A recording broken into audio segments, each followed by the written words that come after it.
the vice president here, Mr. Vance. He obviously, Mr. Vance is a supporter of the Title VIII mission. He knows what's at stake here. He knows what's at stake in Minnesota and nationwide.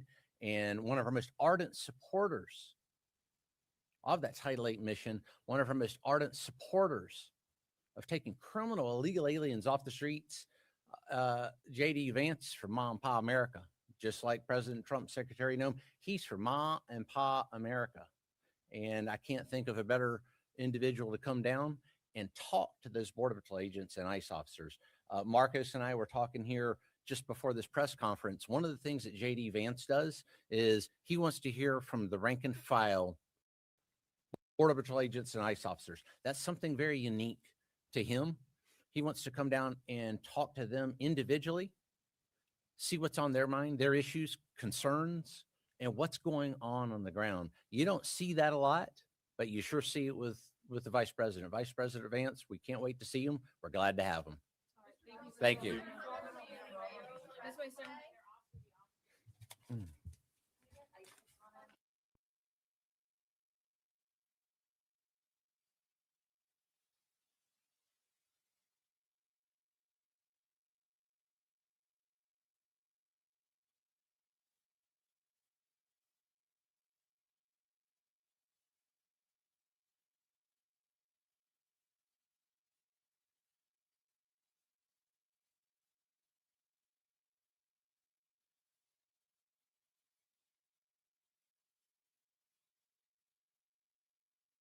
Including attempts to interfere with the lawful transfer of power. The conspiracy that we were investigating, it was relevant to get toll records to understand the scope of that conspiracy, who they were seeking to coerce, who they were seeking to influence, who was seeking to help them. And that's normal investigative practice, right? In conducting a criminal investigation, securing non-content toll records, as you described, is a common practice in almost any complex conspiracy. Okay, let's go to something else that I've been hearing over the last week by our colleagues as they've eagerly anticipated your arrival here. They've been saying that there's some kind of First Amendment defense that Donald Trump would have had to the crimes you indicted him for. Is there a valid First Amendment defense to defrauding the public? Is there a valid First Amendment defense to disrupting a federal proceeding? Is there a valid First Amendment defense to violating the voting rights of the people and cheating the public out of a fair election? The First Amendment is something that we took seriously in our investigation. But the First Amendment does not protect speech that facilitates a crime. Speech that is used to facilitate a crime, a fraud crime in particular, is not protected under the First Amendment. The Supreme Court precedent on that is clear. This is an issue that we litigated before the district court, and the district court ruled, as I just stated, that it is not in fact protected. And the case law is perfectly clear on this, right? All frauds are perpetrated by speech, right? Yes. All conspiracies are perpetrated by speech. So just because your criminal conduct is brigaded with speech doesn't somehow mean you've got a First Amendment defense against trying to overthrow the government. I mean, the people who attacked the police officers on January 6th were chanting, "Hang Mike Pence." I suppose that was political speech, or they were saying, "Stop the steal." Does that mean they've got a First Amendment defense to violent assault against the officers? It does not. William Barr, by the way, was somebody who was perfectly clear about that. Donald Trump's own attorney general said, there's no freedom of speech that you have to engage in a conspiracy, to overthrow an election, to commit crime. He was perfectly clear about that. Back in those days, in fact, lots of people on that side of the aisle, including my good friend, the chairman, denounced the violence that took place on January 6th. The cat's got their tongue these days. My friend Chairman Jordan said, what happened last week was terrible, was tragic. It's as wrong can be, he said. Republicans, we know all political violence is wrong. I asked my friend Chairman Jordan at a rules hearing are you also not interested in what happened to us on January 6th? He said, of course, everyone's interested in holding people accountable who did wrong. The FBI is doing that. The Justice Department is doing that, appropriately so. What do you think about the attack on the Department of Justice and the special counsel for doing your jobs? I think the attack is unjustified. I think the people who worked with me as career public servants are people, they're part of the reason I've been a prosecutor for so long is to work with people like that, not just the prosecutors in my office, but also the agents, FBI agents who are heroes, who have served their country not only as agents, but also overseas. I think those attacks are unwarranted based on the facts, and I think that they have no basis in who we are as Americans, as a country. I don't see attacking people like that as anything appropriate. Thank you. And Mr. Chairman, I yield back to you. Gentleman yields back. Mr. Smith, is Cassidy Hutchinson a liar? She was their star witness. January 6th committee, their star witness in one of those staged and choreographed hearings they paid the former president of ABC News to put together. She was, in fact, the only witness at this special prime time hearing, Tuesday, June 28th, 2022, 8 o'clock in the evening, and she told some stories. I mean, these were some stories. She talked about President lunged across the back seat, grabbed the steering wheel, tried to drive the car to the Capitol. And I just want to know, you think she was lying? Chairman Jordan, my assessment of that particular issue is that with respect to the testimony about the president lunging towards the driver, my recollection of her testimony about that is that it was secondhand. She said she'd heard that from somebody. You familiar with the name Tony Ornato? I'm sorry, You sir? familiar with the name Tony Ornato? Yes, White House Deputy Chief of Operations, Deputy Chief of Staff for Operations, right? You remember what he said about it? as I sit here right now, I do not. Yeah, he said it didn't happen. How about Bobby Engel? You familiar with that name? Yes, I am. Secret Service agent who was actually in the car that day. You know what he said? He said it didn't happen. And they both said the first time they ever heard this story was when Ms. Hutchinson testified in the primetime hearing as their star witness of the January 6th committee. By the way, did you ever confirm her testimony about this particular incident? We conducted, as I said before, our own independent investigation of all aspects of the case that we thought was relevant. We, attorneys from my office. Did you ever confirm it? That's a simple question. Well, we interviewed, or I should say attorneys in my office before. Did you ever confirm the president leaping across the seat, grabbing the steering wheel, this whole concoction she brought up in the January 6th hearing? Did you ever confirm that? Right. We interviewed another firsthand witness who was in the car who did not confirm that Okay. had happened, but also In your deposition stated to the that- committee last month, Mr. Smith, you said this: my recollection with Ms. Hutchinson was a number of the things that she gave evidence on were secondhand hearsay. You remember making that statement to us last month in the deposition? I did, and I was referring particularly to what we're talking about now. Yeah, and you also said Ms. Hutchinson regarding this particular claim was a second or even third-hand witness. We asked you, if you were a defense attorney, how would you handle cross-examining her if she was on the witness stand? And you said, if I were a defense attorney and Ms. Hutchinson were a witness, the first thing I would do was seek to preclude her testimony because it was hearsay. You remember saying all that?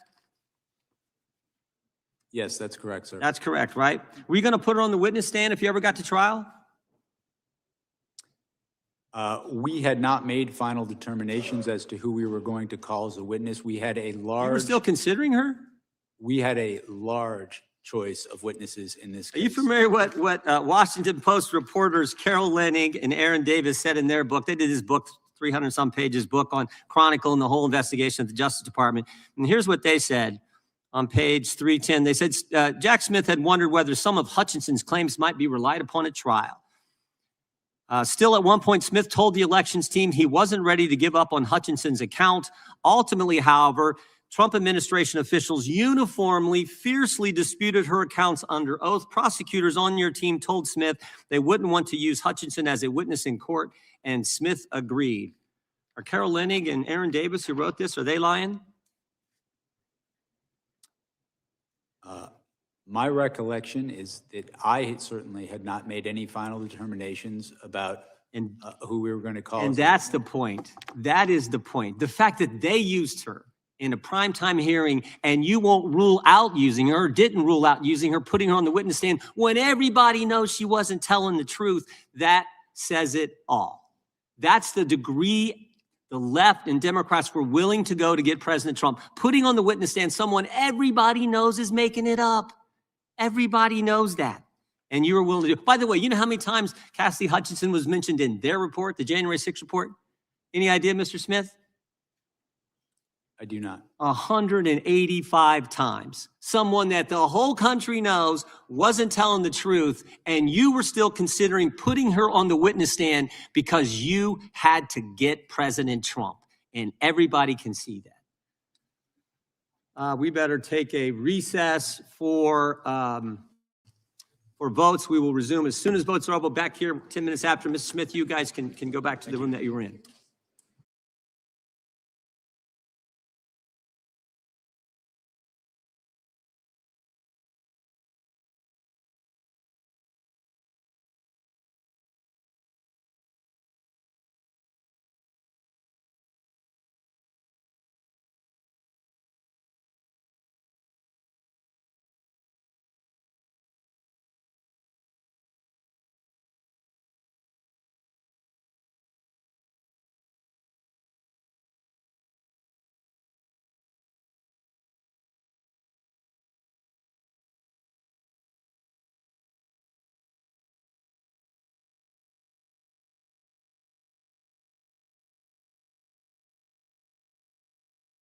What he can actually say. Obviously, he can't really talk about the Mar-a-Lago documents case. We've heard some conversation about the January 6th case, but what he will say here, I do not anticipate any crazy bombshells from him that we don't already know. I mean, he wants to get the facts of his investigation out in the public record. And of course, we all are in the weeds with what's in these indictments and what's in all of these court documents for these cases that never actually went to trial. But most of the American public who's watching this might not know that. They don't want to sift through all of these court documents the way that we enjoy doing. And so for him to get out here and actually have this platform to say in a public forum the findings of his investigations, plural, this is really notable. But he's sticking to things that we already knew from these indictments, from the court documents, and from his investigation.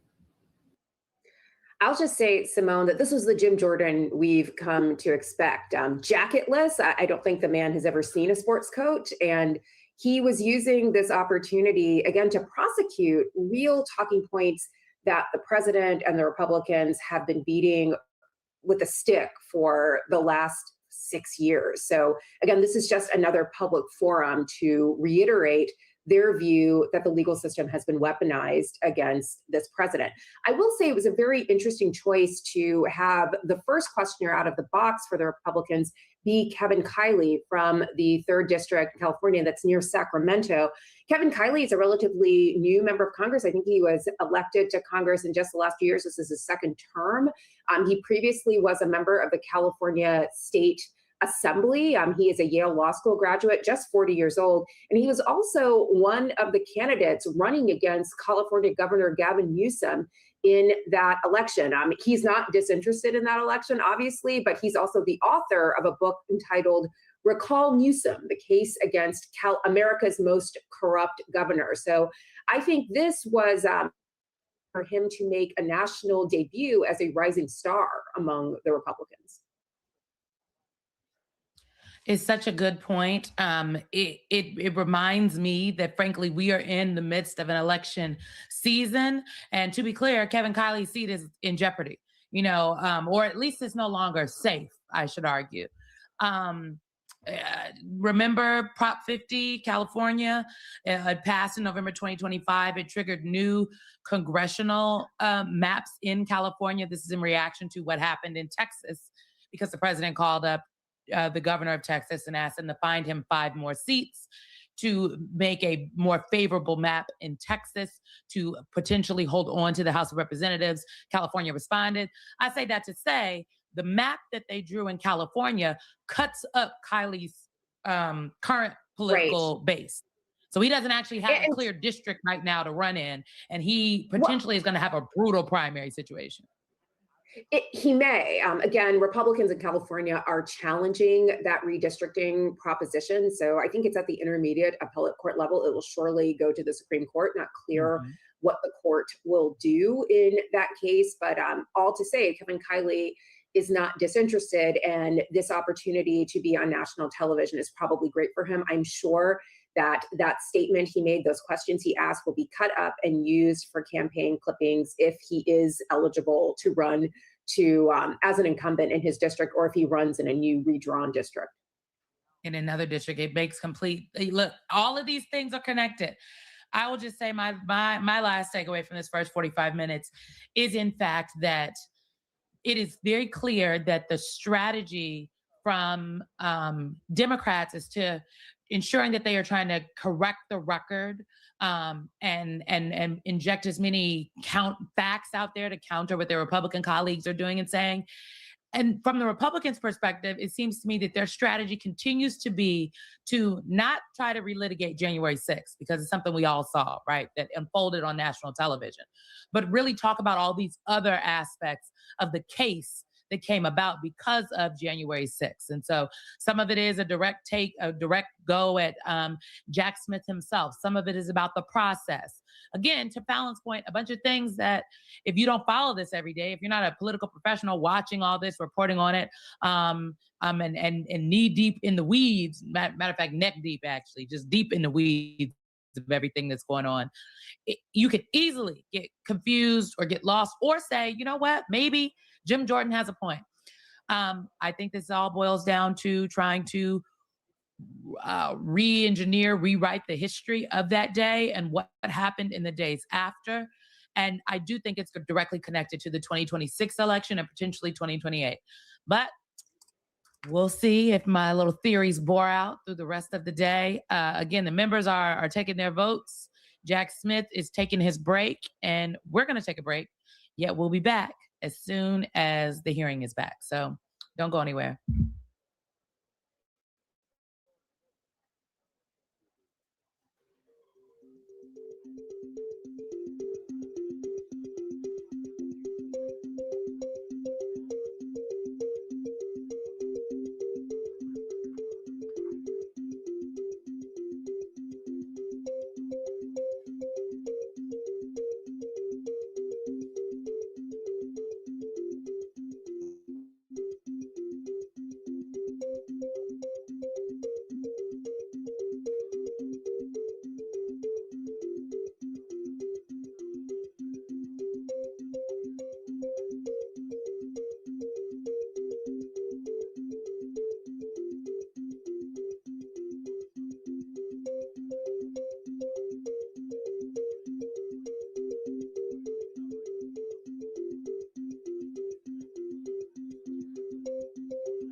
So safe when it tells that full self-driving is so safe that they're offering customers half price insurance if they use Tesla Full Self-Driving in their car.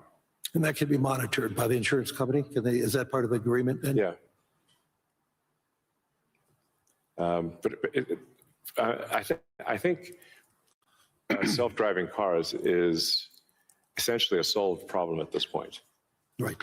And Tesla has rolled out sort of robotaxi service in a few cities, and Right. will be very, very widespread by the end of this year within the US.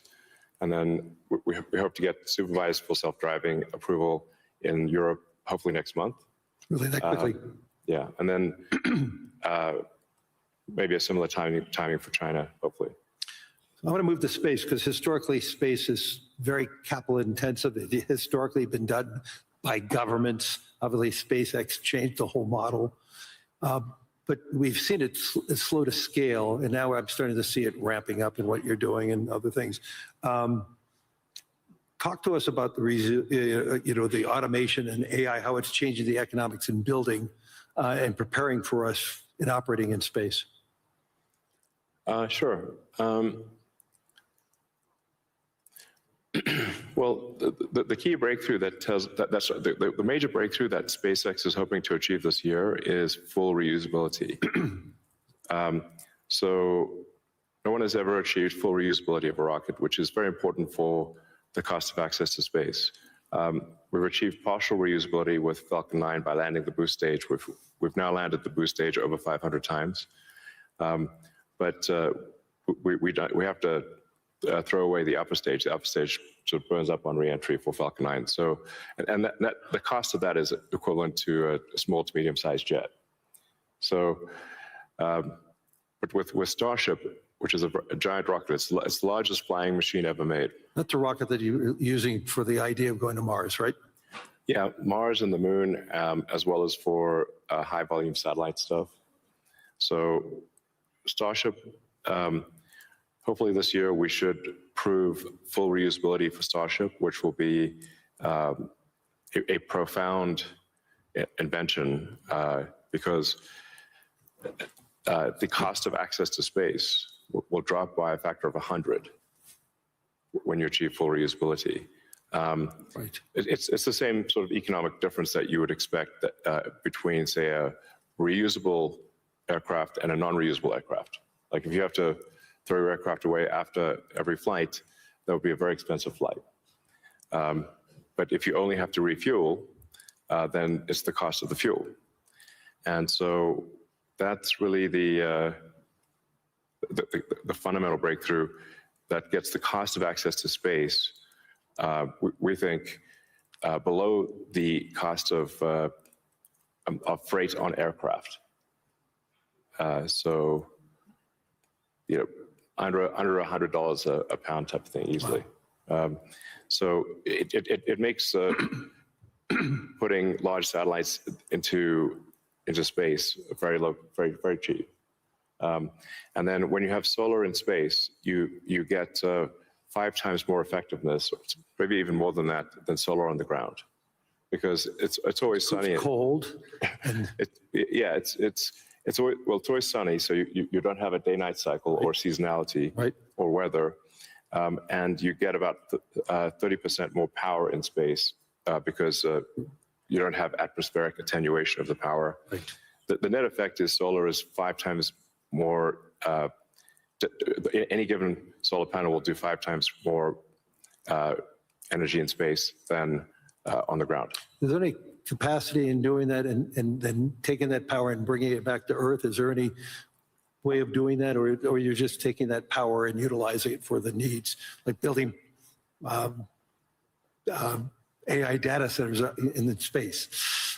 I think the case, it's a no-brainer for building solar-powered AI data centers in space, because as you mentioned, it's also very cold in space. If you're in the shadow, then it's very cold in space, just 3 degrees Kelvin. So you just have solar panels facing the sun, and then a radiator that's pointed away from the sun, so it has no sun incidence, and then it's just cooling. It's a very efficient cooling system.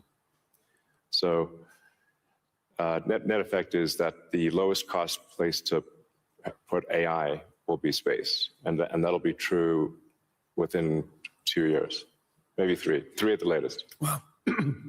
So looking 10 or 20 years out, how would you describe success with AI or space technology, and where do you see it?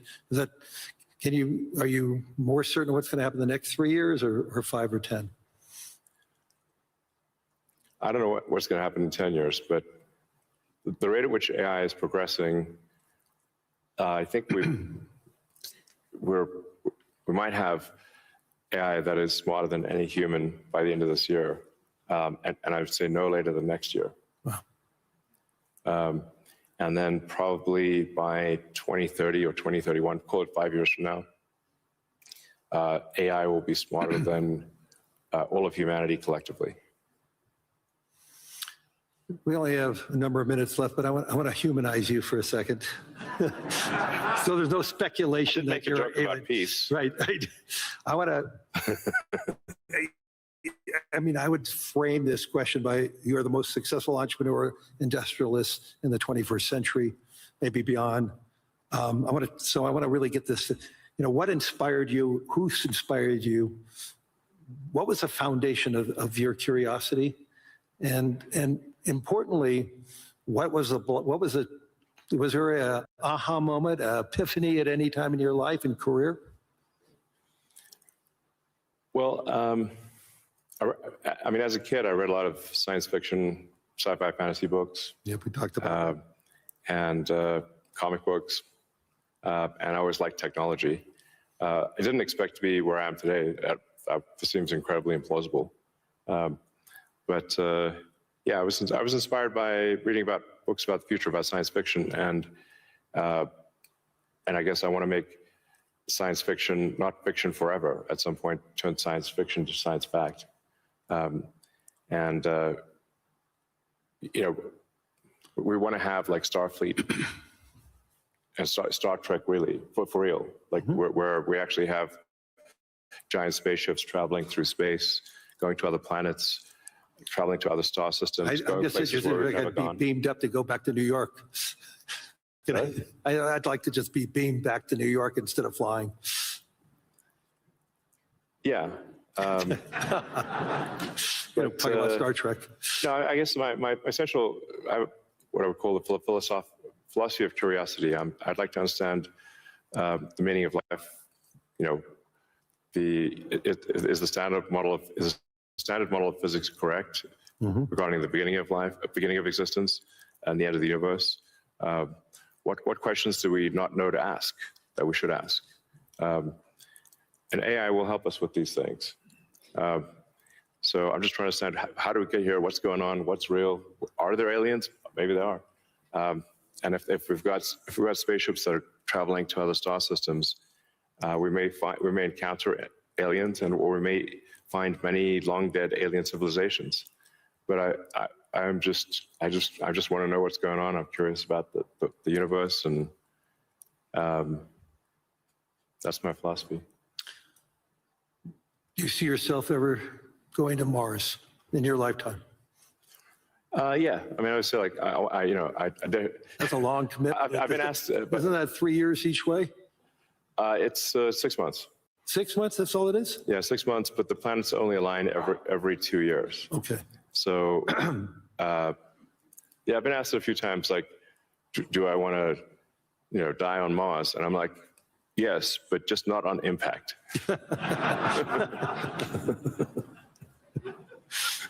That's a good answer. Anyway, we're out of time. Hopefully everybody enjoyed this. I mean, there's so many myths around Elon Musk. I could tell you he's a great friend, and I constantly learn so much from him. And I'm totally inspired by what he has done. I've been inspired who he is, and I'm totally inspired by his vision of the future. And I don't think it's such a bad future. And I agree with his optimism. So Elon, thank you. Any last words? Well, I think my last words would be, I would encourage everyone to be optimistic and excited about the future. Good. And generally, I think for quality of life, it is actually better to err on the side of being an optimist and wrong rather than a pessimist and right. On that note,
I know it doesn't feel like it, but you're really just feeling how uneducated you are right now.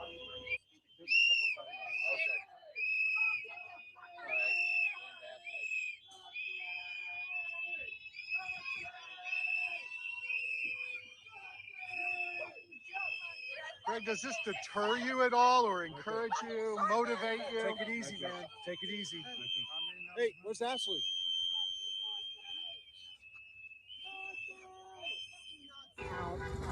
Greg, will you talk to us just a second and just tell us kind of what you're out doing today, what you're looking for? We're getting gas now. But you're not just getting gas now. I mean, I'm trying to be serious. What are you doing We're today? getting gas now. We stopped to get gas. Other than that, what are you doing today? Title 8 immigration enforcement. And how's it going so far? Fantastic. It's going good. A lot of good arrests today. Are you guys looking into consequences for denial of service at all? We're getting gas. That's what we stopped for.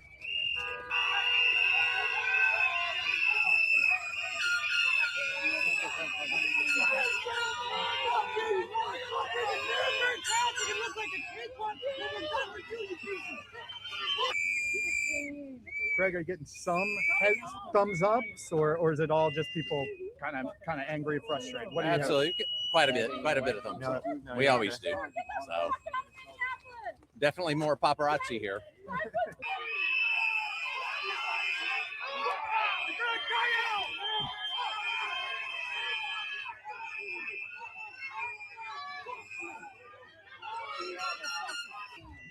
Does this affect you, hearing people blowing the whistles and saying get out? No, it actually helps helps our patrol efforts quite often. We incorporate that into what we're doing, and it actually sometimes helps. So How do you?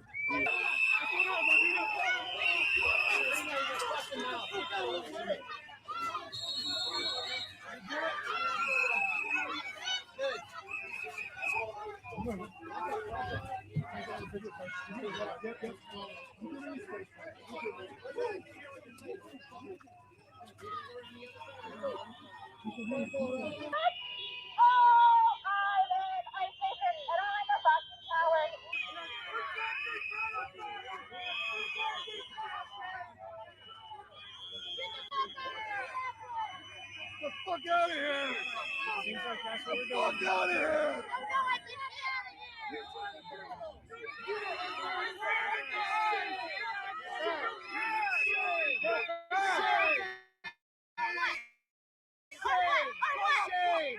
Shame! You are the illegal! You are the criminal! You are a criminal! You are a criminal!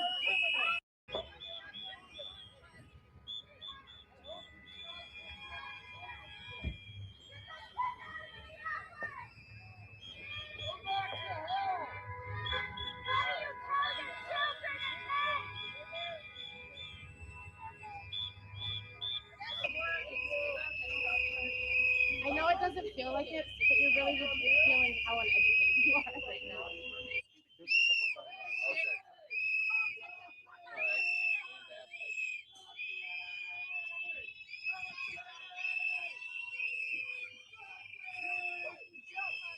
Greg, does this deter you at all or encourage you, motivate you? Take it easy, man. Take it easy. Hey, where's Ashley?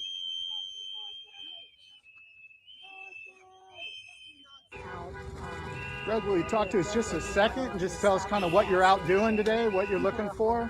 We're getting gas now. But you're not just getting gas now. I mean, I'm trying to be serious. What are you doing We're today? getting gas now. We stopped to get gas. Other than that, what are you doing today? Title 8 immigration enforcement. And how's it going so far? Fantastic. It's going good. A lot of good arrests today. Are you guys looking into consequences for denial of service at all? We're getting gas. That's what we stopped for.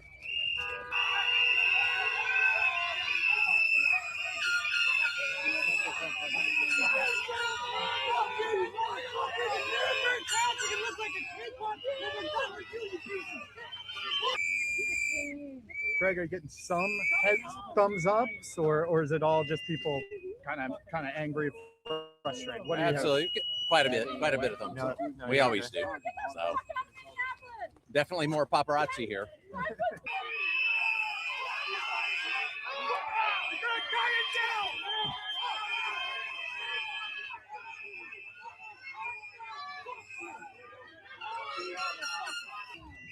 Does this affect you, hearing people blowing the whistles and saying get out? No, it actually helps our patrol efforts quite often. We incorporate that into what we're doing, and it actually sometimes helps. So How do you?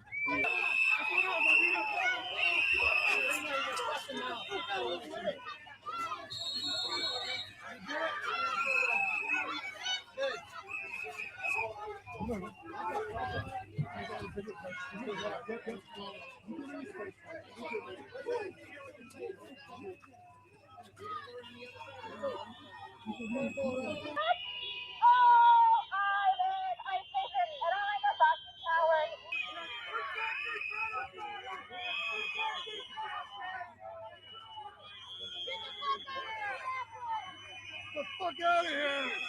Seems like that's what we're doing. Fuck out of here!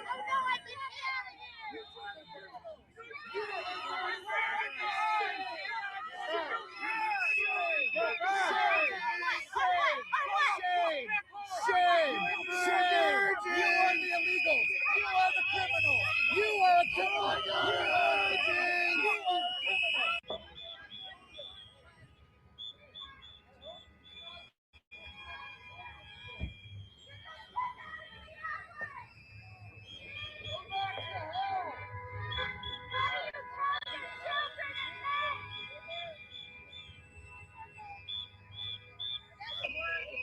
In Maine, and I was the Attorney General of Maine for 8 years and the Chief Law Enforcement Officer. And we take crime very seriously, although we're proud of the fact that we have one of the lowest crime rates in the country, certainly one of the lowest violent crime rates in the country. We vie with Vermont generally. But listen, every crime is a serious crime in our books, and we take allegations of criminal activity seriously, no matter who the person is. And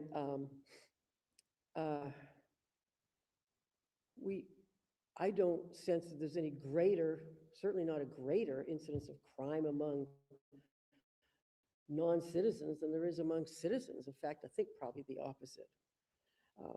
You know, but that's not what we're hearing about. We're hearing about perhaps a handful of people with criminal convictions who I don't know what their status is. But you know what I've asked for, if they have warrants, show the warrants. In my experience, you've got to get a judicial warrant to arrest somebody, and it's not automatic. And if they have warrants to come here and arrest people, then that should be public record. You know, in America, we don't believe in secret arrests or secret police. God, that goes back to the Magna Carta, doesn't it? I mean, it's one of the foundations of our country and our Constitution.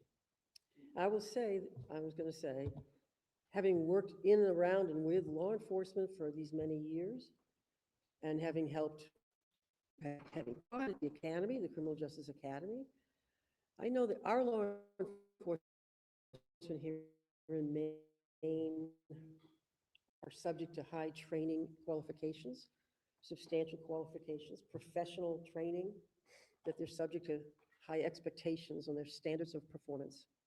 I'll tell you, they don't wear masks to hide their identity.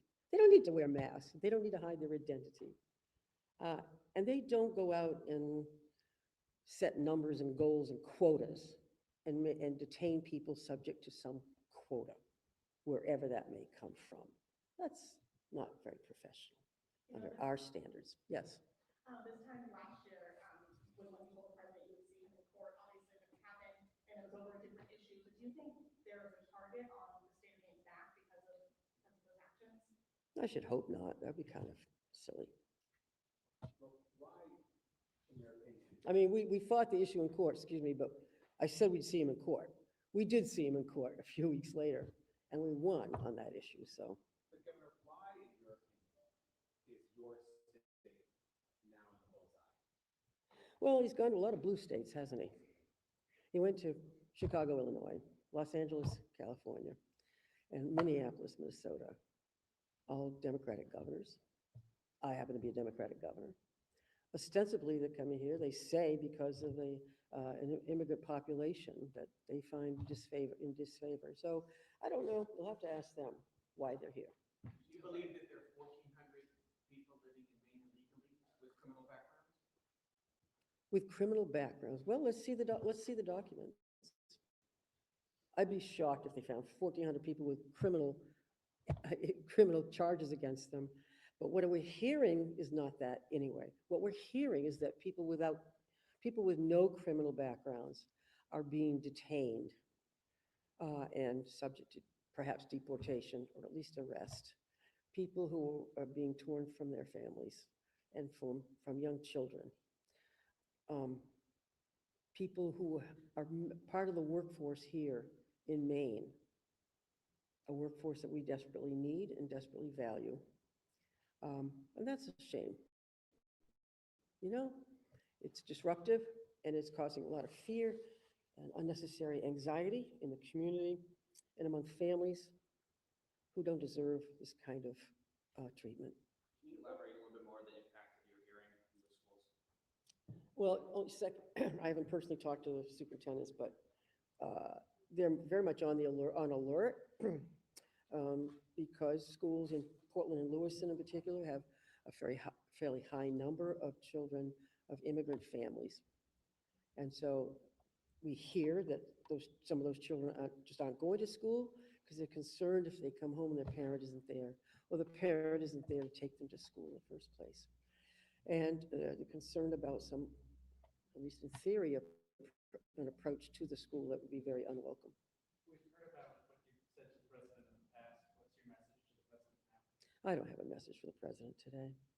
Last week, you said the administration was not returning any phone calls from your administration Right. about all of this. Is that still the case? That is still the case. What do you make of the memo that was sent out that's allowing federal agents to go into homes without a warrant? That's a memo that was, I don't know that the actual memo was released, but there were whistleblowers who discussed such a memo with Senator Blumenthal. And it's very disturbing news, assuming it's true. Look, the Fourth Amendment, basic premise of our Bill of Rights, for God's sakes, its words couldn't be plainer. You've got to have a judicial warrant before you enter somebody's home. Will the bill become law to restrict what Maine law enforcement could do in terms of cooperating with federal immigration agents? Can you clarify, even though that's not, the law is not in effect yet, can you clarify what's actually going on between the Maine State Police and the federal agents or other Maine entities, you know? First of all, no law enforcement officer in Maine is prohibited from coordinating or collaborating on a criminal investigation, criminal activity in Maine, with collaborating with federal investigators. But I think the law says if it's purely for immigration enforcement, our law enforcement aren't there to enforce federal laws, immigration laws, period.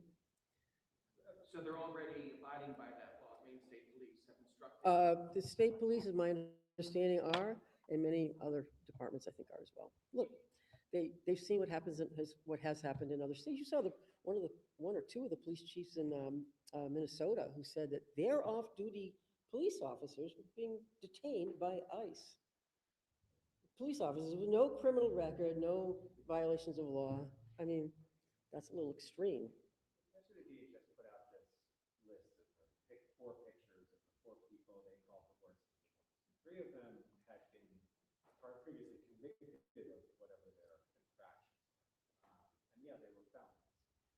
As a former prosecutor, your reaction to these cases were already adjudicated. Well, There's no. do you want, I'm not sure, had they done their time? Had they been convicted somewhere and served their time? It would be good to know. They weren't here as fugitives, were they? It would be good to know. That gets to my question. I mean, when they call them the worst of the worst, if someone has already done the time, then what's the case for? Excuse me. Look, if somebody has evidence of criminal activity, we want to hear about it. But that's not what we're hearing about. For the most part, we're hearing about people who have not been engaged in criminal activity, who are being torn from their families, from their schools, from their businesses, and who are in fear, and their families and their communities are in fear. And that's just not right. That's not right. Last one, when would you like to see it end? I guess when would you? What? Sorry? When would you like to see the operation end? I know they have this so-called target, but are you hoping to see it end? You know, I'd be curious to know more about their so-called target. Why Maine? Why now? What were the orders that came from above? Who's giving the orders? Pardon me? Are you reaching out to like hourly or day by day to try to get this info, or is it like a hopeless effort at this point? I think, you know, we've reached out, we've asked questions. We have no answers. A lot of people are concerned that Maine will turn into Minnesota with all the protests. What are your thoughts on that? I think we've been really, really clear, not just us as a state government, but, you know, the churches in the area, the ACLU, ILAP, other interested entities have been very clear that there will be protests, but that they fully intend that the protests, when and if they occur, will be peaceful. The intent is not to obstruct or agitate or interfere, but to document, to record, and to exercise people's First Amendment rights, which we fully support. And what do you think of one of the worst of the worst of the 4 photos that were listed yesterday from DHS being an OUI? Mark, how many OUIs do we have in this state a year? Like 5,000, 10,000? I don't know. I don't think that's an exaggeration. That's a pretty common misdemeanor offense. Just so- Yes.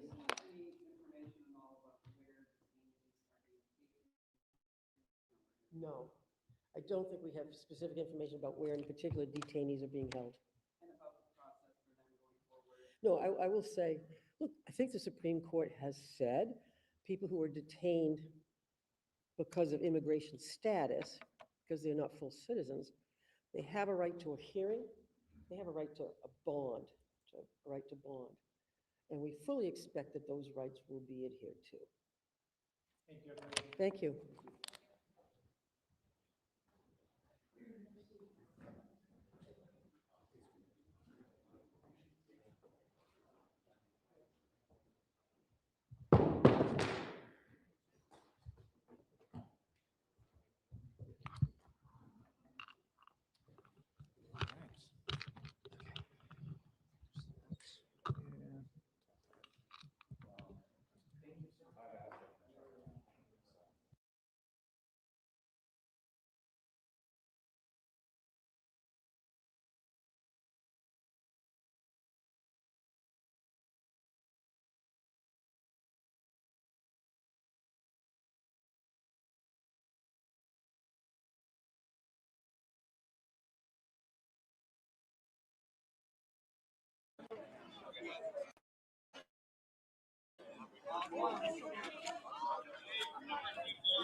Bye, pussies.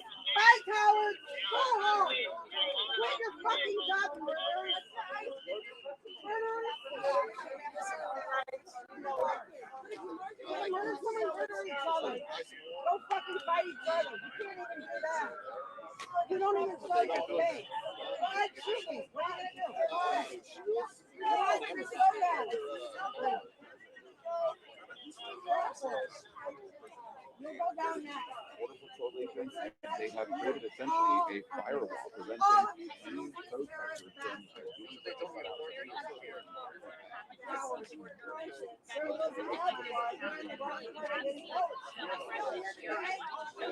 Remember the last time we started? The federal government.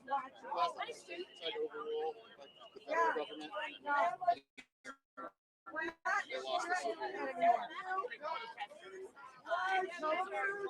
You guys don't win. Be all cocky and think you will. It's the only way you win anything. Behind masks and fears and fucking guns, bullshit. Elections that were rigged and fascist states is not. Stop quotes terrorizing Sure made the streets safe today, huh? Such shame for their parents. So much shame.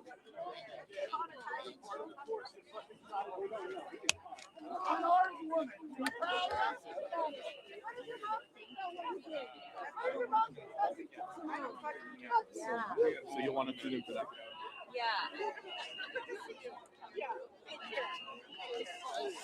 Trying to gather people on the sidewalks to make sure that there wouldn't be any kind of bad interaction.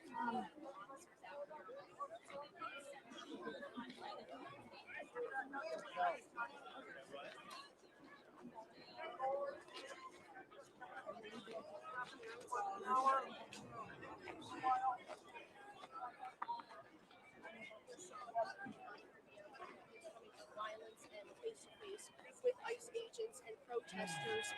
We're seeing that again here unfold this morning outside of the federal building. Again, this is where ICE agents are in the office.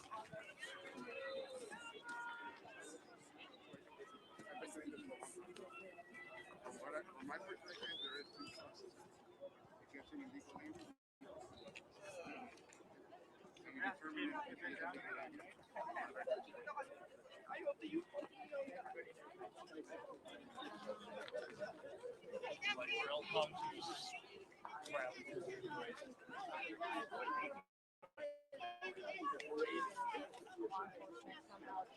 All federal. We have not seen any. Oh yeah, you're really tough, man. You know, I'm in high school and I don't get to go because of you. You guys raided high school. Yeah, Y'all talk quit to your me about jobs. it. Why the fuck did you do that? Those are educators doing 1,000 times more than you do every single day. and they're helping people. You guys are hurting people. Every day, your whole job is to hurt people. Not here because I No hate. good. Not here because I hate you. I hate what you're doing to us. No, I hate you. I fuck you. I don't. You can quit your job. You can make a change. Quit right now. It's okay. Honestly.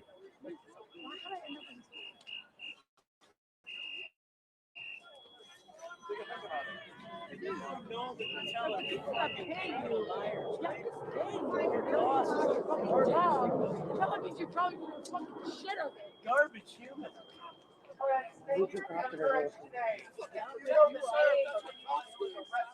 Jesus fuck. Information to the marshal by the American flag down that way. For fuck's sake. How many times do I have to say de-escalation skills? Look it up on Google. In your hotels and look it up on Google. How to de-escalate a crowd without fucking shooting people in your car. Maybe how to not fucking score high schools. Maybe how to not leave toddlers on the fucking highway. In Minnesota cold. You guys are from Texas. No, Texas gets cold. Are you from Texas? Are you from a warm climate? I hope not Minnesota. It's so you've been in the boundary waters. Disobey your boss. Garbage. All the way down. No Trump hell. Shitty people. Terrible, shitty people.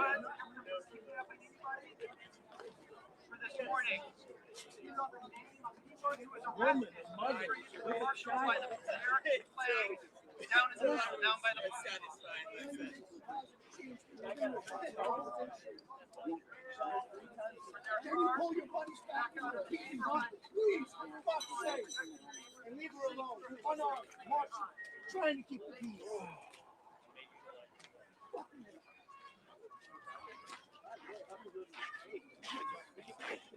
By the way, I am so fucked. I'm gonna lose my job so fast that I'm saying I'll lose my job. I don't care. Because the rules about We need people to track and respond to their neighborhoods. We're done. Mission accomplished here. If you're not here for Whipple Watch to record and report cars, we need you back in your neighborhood. Time to head out.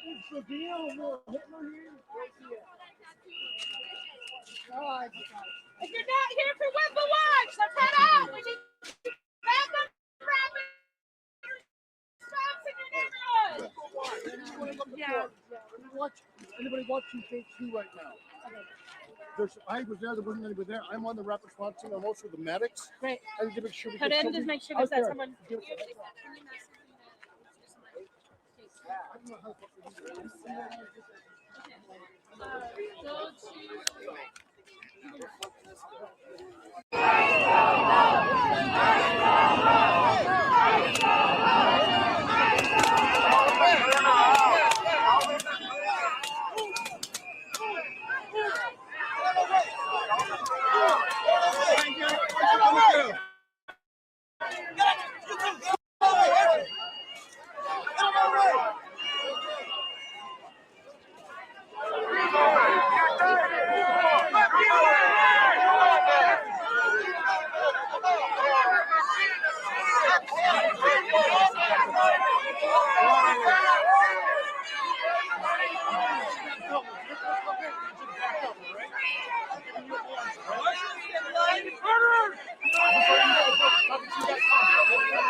So when vehicles come in, you guys are gonna have to back up. Will not move, sir.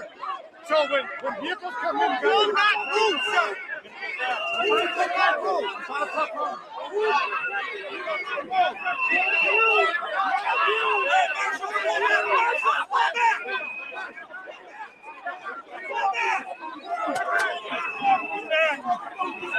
Look at that.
What you're seeing here is federal agents have come out. They're trying to clear the road so people can get into the federal building here.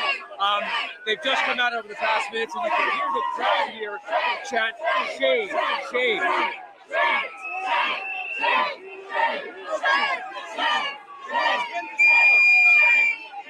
Yeah, see that?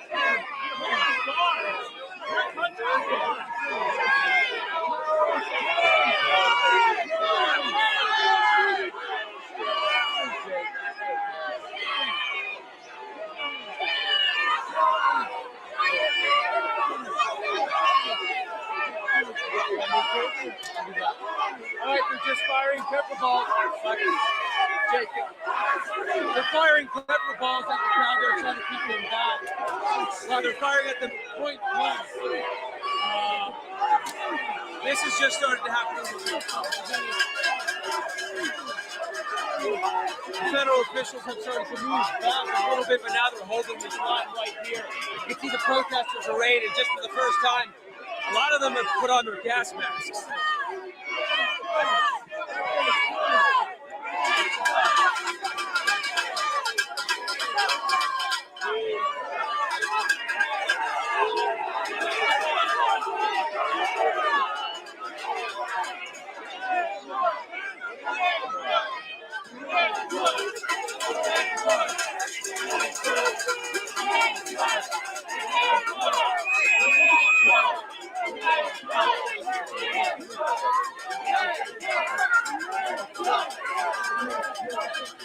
I want to give you, I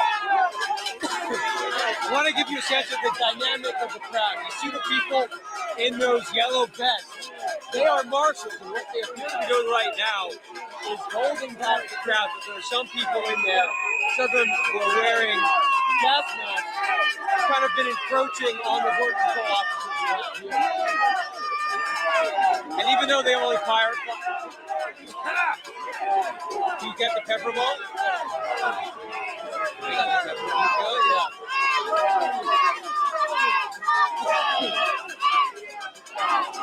They fired those pepper balls kind of hanging in the air.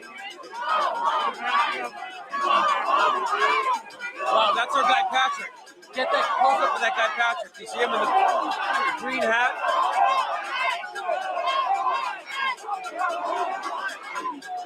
Right in front.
You want to come lower? I feel like is that too high of an angle?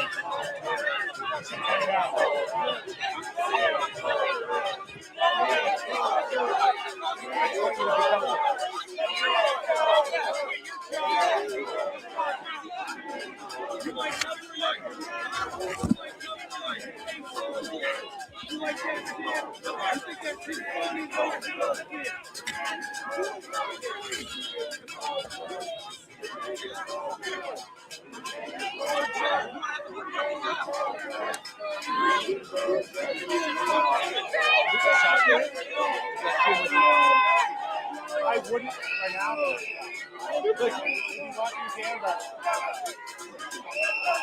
you know, I'll take this one person to do Shove it from something. behind. Yeah.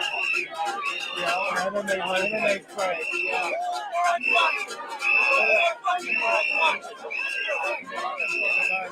No, I think if you still go 100%, that would be exactly.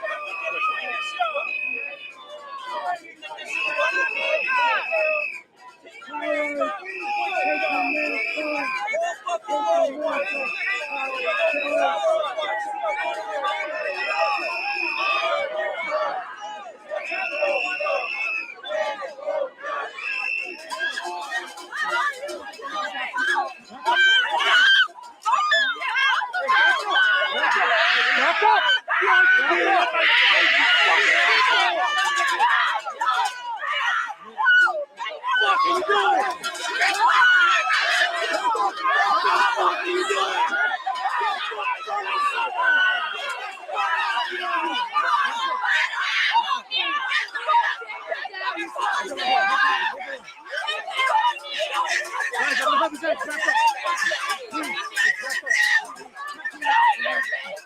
End of the road, please. End of the road.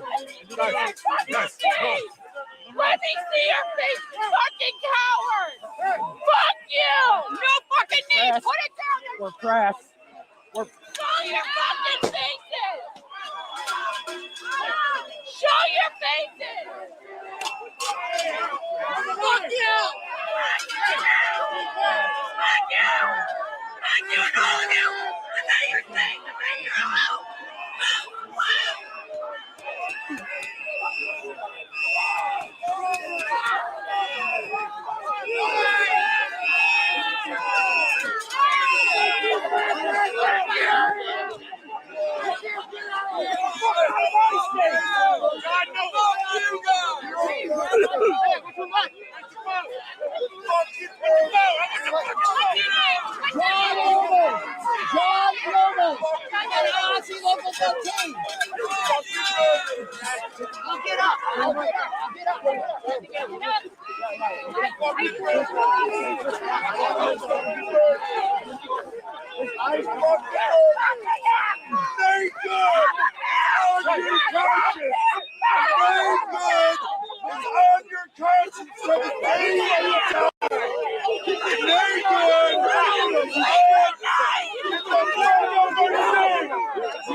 Get out! Go! We don't need you! Go! Quit your job! Lay down your shit and go! Go on! Lay down your shit! You're Nazis! So what happened just now is that these Border Patrol officers have gotten themselves surrounded.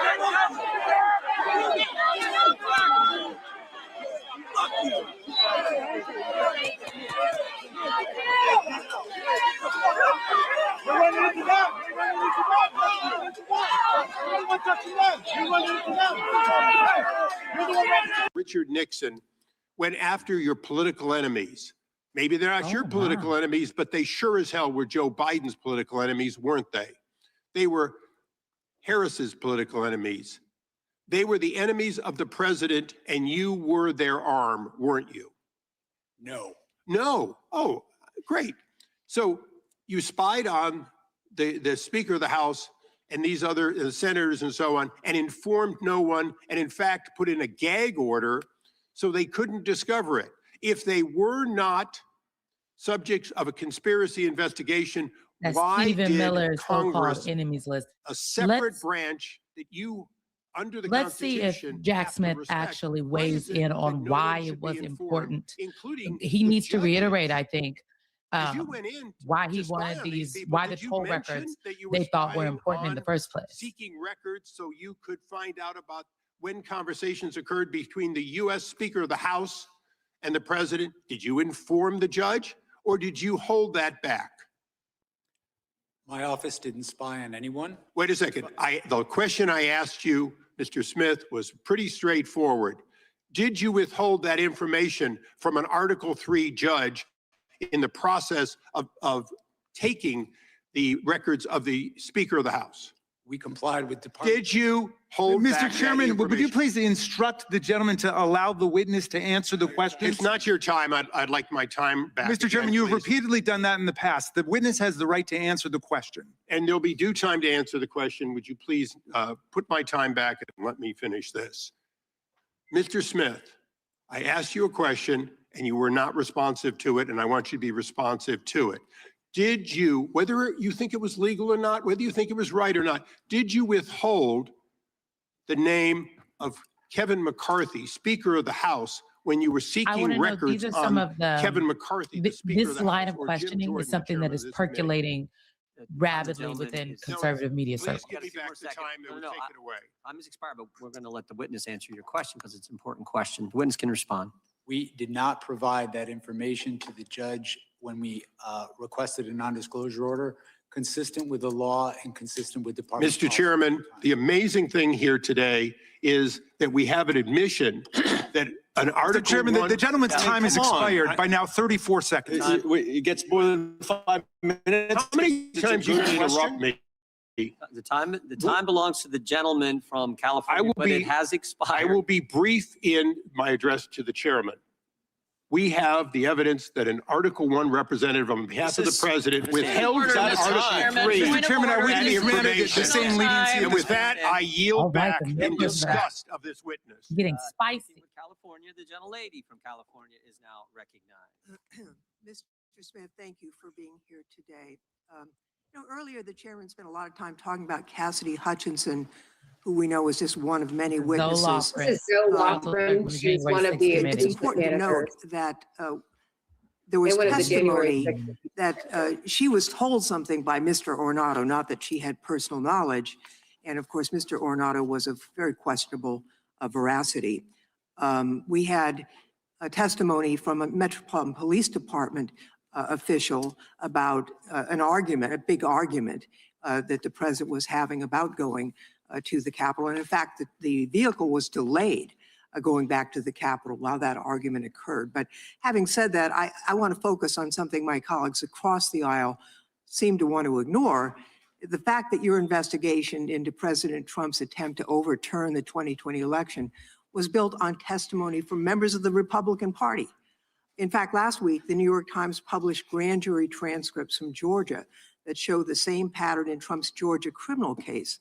Georgia's Republican Attorney General Chris Carr testified that he told, quote, and this is a quote, "We're just not seeing the things that you are seeing." And the late Georgia House Speaker David Ralston, also a Republican, testified that Trump's fake elector scheme was, quote, "the craziest thing I've heard."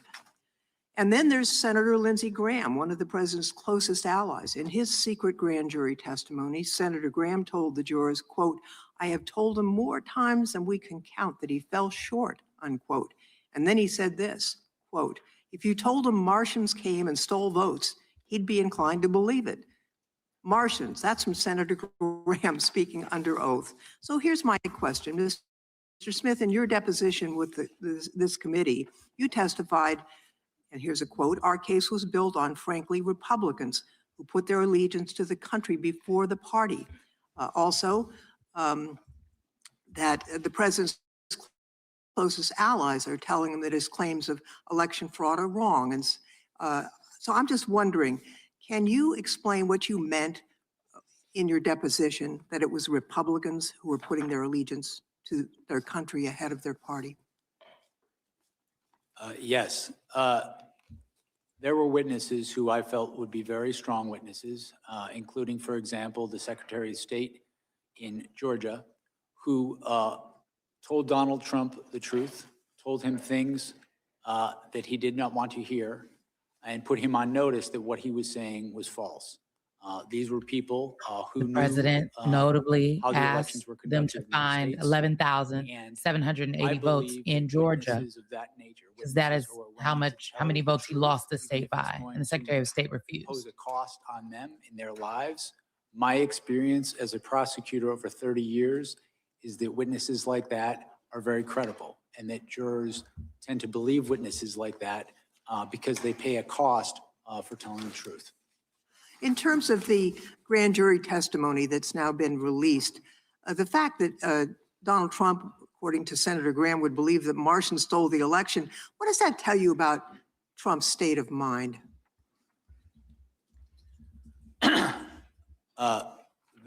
That statement is consistent with what we found in our investigation, in that our investigation revealed that Donald Trump was not looking for honest answers about whether there was fraud in the election. He was looking for ways to stay in power.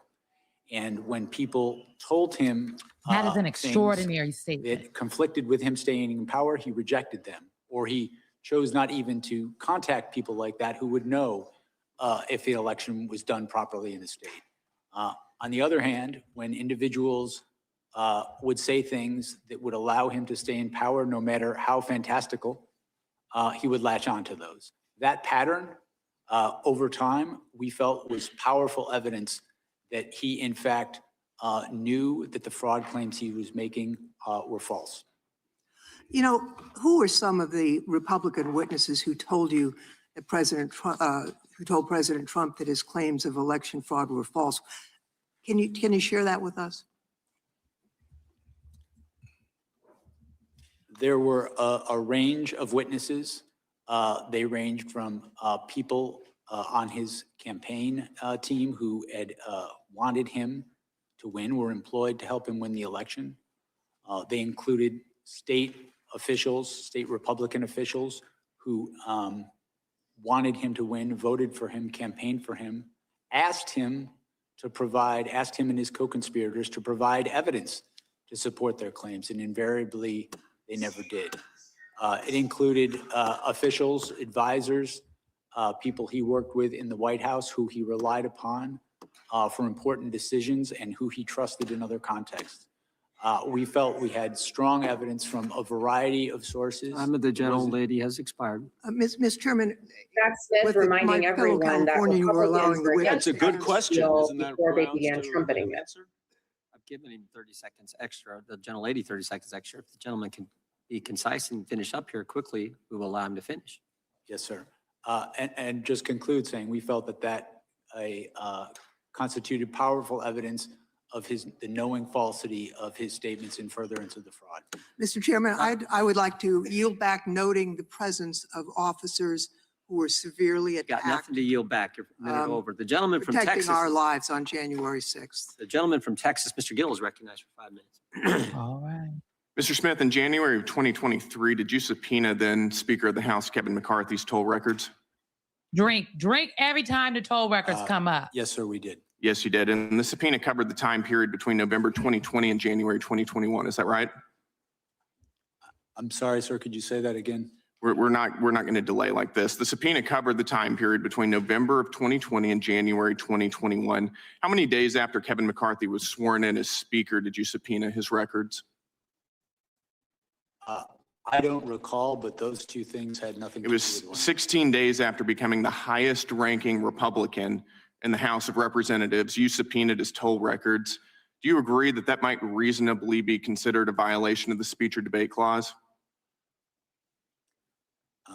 I do not, and I want to be clear that the toll You were records. collecting months worth of phone data on the Republican Speaker of the House, the leader of the opposition, right after he got sworn in as Speaker, all around the time of a major vote. That sounds like a flagrant violation of the speech or debate clause to me, and I think most people agree with me. And Speaker McCarthy had no recourse, I did he? would Because you note issued this a entire, non-disclosure order ensuring that neither strategy he that Republicans on this nor committee any of the seem to American have people knew about these the subpoenas. toll Is that right? records, again, just the metadata, not the actual toll records, communications, the non-content seems to me to toll say that records the subpoenas, members, we did they subpoena believe are above non-disclosure reproach. orders for That those even if subpoenas. there's You did. criminality Let me or ask you, anything Mr. involved, Smith, at the time that you secured that those should be non-disclosure orders, was protected, and they're Speaker looking for an McCarthy a flight risk? exception for the members of Congress because of the rank that they have, Non-disclosure which I order don't think was plays based well on with regular subject Americans. Was Speaker McCarthy a flight risk? Just a note was about the not. Then questioner, why did this your is Brandon non-disclosure Gill. order He is refer the to it as a youngest flight risk? Republican in Congress. He's here, just the court finds 31 reasonable years old, so grounds to again, believe that another such rising disclosure star. will result And he's in one flight with an prosecution. interesting conservative provenance. His father-in-law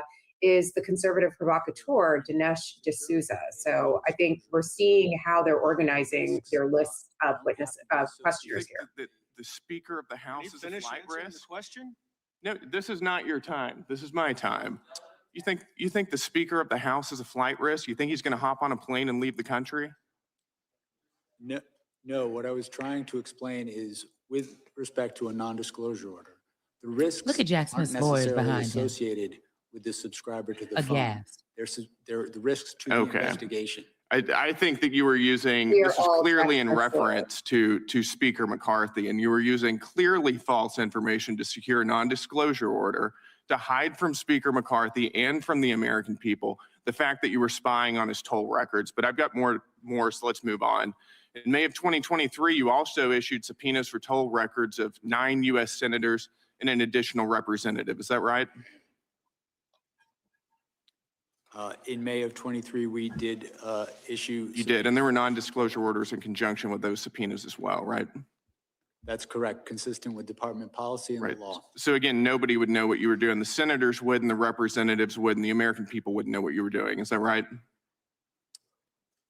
The toll records that we secured and the non-disclosure orders were consistent with policy and consistent. And you knew with whenever you were strategy. doing that there was a risk you were violating the speech or debate clause. Is that right? The toll record subpoenas that we secured were with the concurrence of the public integrity. Your own analysis says that you knew there was a risk you were violating the speech or debate clause. I have it right here. This is an email from John Keller at Public Integrity Section to your team. As you are aware, quote, as you are aware, there is some litigation risk regarding whether compelled disclosure of toll records of a member's legislative calls violates the speech or debate clause in the DC Circuit. That's from your own analysis right there. So you did know, didn't you? Sir, with respect to the item you just put up on the screen, the last sentence states. We're going to get to the last sentence. Okay. We're going to get to the last sentence. And you cite case law in here, quote, the bar on compelled disclosure is absolute. Is that right? Or do you think that you didn't have to abide by that precedent? To be clear, this statement is not from my office. This is the statement. This of is Public this is Integrity your Section. justification for those subpoenas and NDOs that you ordered. This was part of your analysis. It's a cursory analysis. I think it's worth noting. But let's get to that last sentence then. Quote, given my understanding of the low likelihood that any of the members listed below would be charged, the litigation risk should be minimal here. In other words, you're using a novel legal theory, which you knew was novel, has never been tested by any court. You're not charging any of these members. Nobody's going to know it because you issued NDOs. It's meant to keep the Nobody's executive gonna branch sue from about it, prying so into let's do legislative this. So acts. That's who why cares? We're gonna it do it anyway. specifically was You there. walked all over So the Constitution throughout obviously, this the Department of entire Justice is a process. part of the Members executive of branch. Congress And so in one could America is argue, absolutely anytime the Department of Justice touches a member's communications, you could be in the danger zone, which is why the Public Integrity Unit weighed in on this very thing. To be clear, we weren't talking about nothing that was related to legislation in terms of the metadata. Thank you, Mr. Chair. Mr. Smith, it's great that you've been allowed to come here. Oh, and Melissa, we testify can't hear to you. the American Say it public. again. Is So there we can hear anything you. you'd like Unmute. briefly to discuss that All Mr. right. Gill brought up? I'll also say reasons that why LaMonica you were McIver, the New Jersey representative who's been indicted by the Trump DOJ for her actions in Newark, has also cited the speech and debate clause as a defense. And again, to no avail. She continues to be under federal prosecution. One more thing about Representative Gill, he is one of the individuals who has introduced articles of impeachment against Judge Jeb Boasberg, who blocked the administration's use of the Alien Enemies Act to expel migrants from this country. And that's not all he's done in Congress. He's also submitted a bill to put Donald Trump's face on the $100 bill once Trump's second term ends. Holding it down for the millennials. But I was aware during the course of our investigation of targeting of witnesses during the course of the conspiracy itself. There were election workers who had their lives turned upside down and received vile death threats because they were targeted by Donald Trump and his co-conspirators. I had a duty to protect witnesses in this investigation.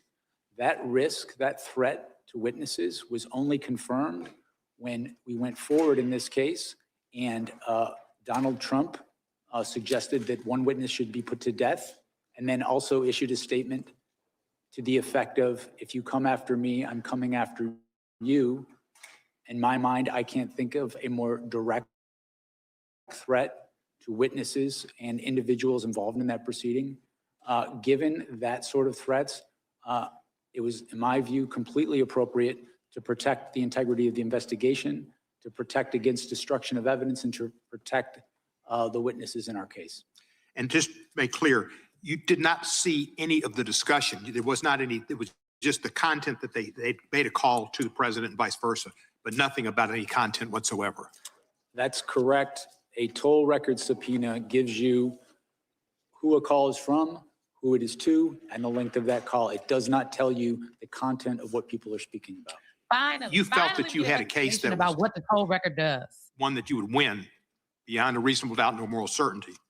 Is there anything in your facts that you've had that you would have used at trial that you believe has not been presented to the public in the past or have been misrepresented to the public? Is there anything, Essential facts that you had that you felt would have resulted in a conviction of the president on the charges that he was indicted upon? I think my report, the report of our case, the final report, summarizes the evidence, I think, in a way that is, gives a fair reading of the strength of the case. And you have no question but have been successful before jury. My review of the case, I came to the conclusion we had proof beyond a reasonable doubt. We were ready, willing, and able to go to trial in the case. Of course, as I said in my opening statement, prosecutors can't control outcomes, but I felt confident in pursuing the case to trial.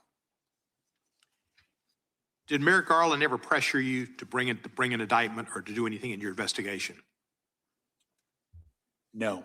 Did anybody else in the administration, President Biden, Vice President Harris, et cetera? I was given the independence to conduct my investigation, and I came to the decision to bring charges in this case without undue influence from anybody in the department. And you dropped the case. Why did you drop the case? The cases This is an against important question. Donald Trump were dismissed pursuant to department policy. Department policy, the Office of Legal Counsel said if somebody's president, you can't bring a charge against them or they can't be held liable. Is that correct? That's correct. There had not been How do a it case equivalate? of this nature ever where someone was elected president with charges pending. So that was slightly different. So we consulted with with the Office of Legal Counsel, and they determined pursuant to policy that the cases needed to be dismissed. And you weren't